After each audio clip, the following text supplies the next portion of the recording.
Nome e cognome. Giacomo Agostini. Descrivi in poche parole cosa hai fatto per Yamaha. Per Yamaha ho fatto tanto e ho avuto tanto. Ho vinto la prima gara a Daytona con la 700, ho vinto 2 campionati del mondo e quindi direi che ho avuto e ho fatto tanto. Cos'è per te Yamaha? Beh, Yamaha è una grande azienda. Yamaha ho deciso di correre con la Yamaha dopo tanti anni con l'MV Agusta. Era arrivato il momento nel 1974 di cambiare e quindi ho lasciato l'Italia per il Giappone. Sei pronto per questa intervista? Prontissimo. Iniziamo allora. 1974. Lei era il dominatore del mondiale, ma decise di passare da MV Agusta a Yamaha. Una scelta coraggiosa e rivoluzionaria. Quali emozioni ha provato nel guidare per la prima volta una moto a 2 tempi e nel portare Yamaha al vertice della classe 500? Beh sì, nel 74 è stato un anno molto importante per me, perché appunto lasciavo una mia grande famiglia dove avevo vinto tanto, una moto italiana, per passare a una moto giapponese, quindi lontano dall'Italia, con modi di vivere diversi, insomma una cultura diversa. Però ho dovuto fare questo perché io volevo continuare a vincere. La Yamaha, i motori 2 tempi stava arrivando, ogni anno miglioravano, ogni anno riuscivano ad andare meglio, e invece con il motore 4 tempi ormai era quasi finito, nel senso che era arrivato all'apice, non era molto difficile trovare potenza, e quindi dopo riflettuto tanto e con tanta preoccupazione ho cambiato e sono andato in Giappone. Lei ha avuto una carriera straordinaria, ma la vittoria del Mondiale 500 nel 1975 con Yamaha è stata una delle più significative per la storia del motociclismo.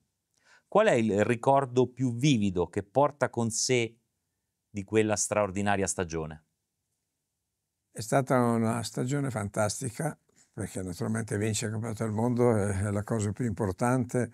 Io appunto correvo per vincere, come tutti gli altri, fuori di dubbi. Quindi è stato un anno coronato di tanti successi, perché l'anno prima mi era sfuggito il campionato del mondo della 500. Avevo vinto quello della 350 subito, avevo vinto subito la prima gara da Daytona, ma probabilmente non eravamo ancora preparati per vincere il campionato del mondo subito con la 500. E l'anno 75 appunto è stato quell'anno meraviglioso che mi ha dato una grande gioia, perché essere il primo a dare alla Yamaha il campionato del mondo della classe 500 per me è stata una grande soddisfazione, una grande gioia. Quando passò a Yamaha si trovò a correre con una moto a 2 tempi, una tecnologia allora innovativa. Quali furono le principali differenze rispetto alle 4 tempi di MV Agusta e quanto fu difficile adattarsi al nuovo stile di guida? Beh sì, quando ho cambiato naturalmente cambiavo da un motore a 4 tempi a un motore a 2 tempi. C'è differenza, ma non mi è costato molto, perché io sono andato in Giappone alla Yamaha per 2 settimane, sono rimasto, e quindi tutti i giorni era un lavoro. Iniziavamo al mattino alle 9, 9 e mezza, finivamo al pomeriggio. Ho collaudato la 350, ho collaudato la 500, ho collaudato la moto che per loro era molto importante, la 700, per correre a Daytona. E quindi dopo una settimana uno che sa guidare la moto, uno che è nato per andare in moto, non è che ci voglia molto, nel senso che dopo una settimana ho capito che il motore a 2 tempi non aveva il freno motore come il 4 tempi, che era una moto un po' più leggera, anche se non aveva grande potenza, però era una moto meravigliosa, perché sia in frenata che come guidabilità era non facile, però ti faceva fare delle cose che magari con un'altra era molto più difficile. Lei corse anche con la Yamaha 750 a 2 tempi. Che ricordo ha di quella moto? Della 750 è un bellissimo ricordo, ho fatto delle gare, però non erano gare di campionato del mondo, ho fatto delle gare tipo Daytona, tipo Imola, tipo Paul Ricard, insomma la 200 miglia, erano gare molto importanti, eh, però io ho sempre amato la 500 perché era un attimo un po' più fatta su mia misura. E poi naturalmente con quella c'era un più entusiasmo, nel senso che partecipavo a gare di campionato del mondo, quindi dovevo o cercavo di vincere molte gare per poter poi avere il punteggio massimo per avere il titolo. Negli anni in cui ha corso, la sicurezza era molto diversa rispetto a oggi. Ogni gara era una sfida al limite e ogni caduta poteva avere conseguenze molto serie. Quanto era importante per un pilota avere fiducia nella propria moto? Beh, effettivamente quando ho iniziato non c'era la sicurezza che c'è oggi, le piste erano piste mezzo stradali, qualche volta c'era una pista, un autodromo, però non c'erano gli spazi di fuga di oggi, le tute, pensare che la mia tuta quando ho iniziato pesava 1 chilo, oggi pesano 8-9 kg, insomma dovevi fare, cioè non potevi permetterti di cadere. Cadere era difficile poi rialzarsi, quindi questa era una grande preoccupazione.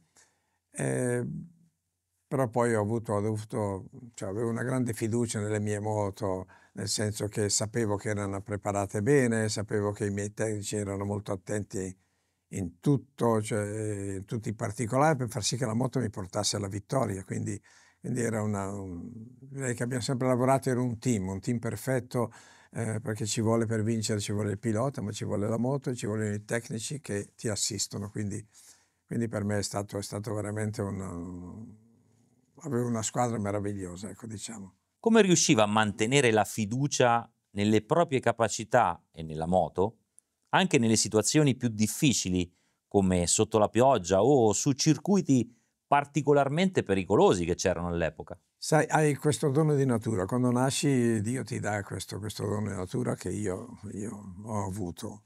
E poi fai delle cose e questo dono di natura ti aiuta, nel senso che tu capisci subito il perché e come devi fare, come devi gestire la moto, come devi gestire quando piove, quando c'è il sole, quando l'asfalto è meno o più viscido. Quindi sono cose che senti dentro di te, capisci? Ti vengono quasi automaticamente questo, ti viene perché? Perché sei talmente innamorato del tuo sport. Io ad esempio sono stato innamoratissimo delle 2 ruote, quindi direi che ho trovato naturalmente c'è molto impegno, però ho trovato cose che a me venivano facili, magari un altro invece non riusciva a fare quel che facevo io. Negli anni 70 il mondo non era connesso come oggi e la cultura giapponese era molto diversa da quella europea.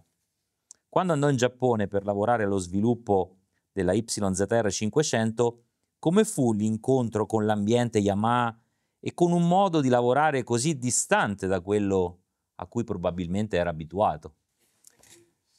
Quando sono andato in Giappone, quando appunto ho firmato per la Yamaha, ero molto preoccupato per la verità, perché lasciavo l'Italia, andavo in Giappone, una cultura diversa, gente diversa, abitudini diverse, però ho avuto fiducia perché ho visto come stavano lavorando, come stavano ogni anno progredendo, si erano impegnati molto per costruire moto vincenti, quindi dico, vabbè, ho pensato molto, però è stata una decisione molto difficile per me, però ho pensato se voglio vincere devo cambiare e quindi direi che ho fatto bene perché ho trovato un ambiente meraviglioso, meccanici, ingegneri che mi hanno secondato in tutto dappertutto, chiedevo una modifica, si inginocchiavano a farmela, insomma è stato e poi la gioia di vincere subito, quando sono arrivato a vincere subito Daytona, la mia prima gara con una moto a due tempi, la prima gara negli Stati Uniti, la prima gara su una pista sopraelevata, quindi per me è stato veramente come vincere un altro campionato del mondo, anche perché la Yamaha economicamente, pubblicitariamente, l'America, quindi ci tenevo moltissimo a questa gara. E poi mi hanno dato la possibilità anche di vincere sia nella 350 che nella 500. Lei, ancora oggi, è una persona entusiasta. È stato proprio questo entusiasmo a spingerla ad iniziare il suo rapporto con Yamaha, e come si è evoluto questo rapporto nel tempo, anche dopo le corse? Ho iniziato con Yamaha, ma come ho detto, perché ho visto che era molto difficile vincere ancora con la moto che avevo. E quindi ho dovuto stare anch'io al passo, ho dovuto decidere, e è stata una decisione azzeccata perché appunto ho vinto tutto anche con la Yamaha, e direi che se non avessi fatto questo forse non sarei arrivato ai 15 titoli mondiali, quindi è stata un'avventura meravigliosa anche quella. Yamaha ha sempre mostrato grande entusiasmo nell'innovazione, introducendo tecnologie rivoluzionarie sui motori due tempi, come ad esempio le valvole allo scarico. Durante il suo periodo in Yamaha percepiva già questo fermento tecnico che avrebbe presto portato il Giappone a dominare anche nella produzione di serie negli anni 80 e 90. Sì, ho visto questa voglia e questo interesse, difatti insomma Yamaha è diventata una delle case più grandi al mondo, poi Yamaha costruisce tutto, cioè non è solamente, non si è dedicato solamente alle due ruote, ma alla musica, moto d'acqua, moto da neve, insomma è un'azienda che veramente si è sviluppata tantissimo, quindi cioè era quasi scontato che la Yamaha poteva darti la possibilità di vincere i campionati del mondo, perché appunto avevano impiegato molto, concentrati molto sulla tecnologia. I motori appunto due tempi poi sono andati avanti per circa 20 anni, vincendo gare. Nel 2027 cambierà il regolamento della MotoGP e Yamaha sta sviluppando un motore V4. Cosa pensa di questi grandi cambiamenti? Questo cambiamento credo che sia necessario perché oggi abbiamo troppa potenza, questa potenza mette in difficoltà tutta la moto, il telaio, i freni, le gomme, le braccia dei piloti, quindi ormai siamo arrivati al limite, c'è troppa tecnologia e non so, tante volte ora cioè devi correre risparmiando la gomma, perché altrimenti questa potenza te la consuma e non arrivi alla fine, quindi cioè, siamo arrivati al punto che oggi vince la tecnologia, vincono le gomme, invece io vorrei che vincesse il pilota, vorrei che il pilota avesse più potere, più responsabilità con la sua moto.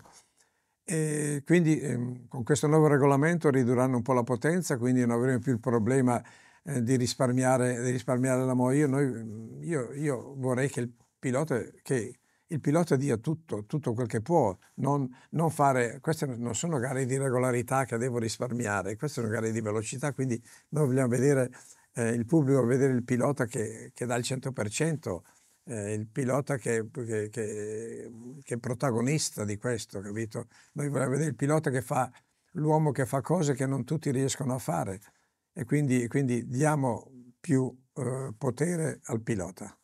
Oggi si parla molto di transizione elettrica e sostenibilità. Quale sarà il ruolo di Yamaha nel futuro del motociclismo e delle competizioni? Mi hai fatto una domanda che per me è difficile rispondere, in quanto io sono nato col motore a quattro tempi, sono nato col motore termico, ho corso col motore a due tempi, però l'elettronico, insomma, per me non riesco ancora a immaginarlo. Ma mi ricordo Enzo Ferrari che quando in un'intervista gli avevano chiesto che musica lui amasse, e lui ha risposto: io amo la musica dei miei motori, l'elettronico non ti dà questa musica.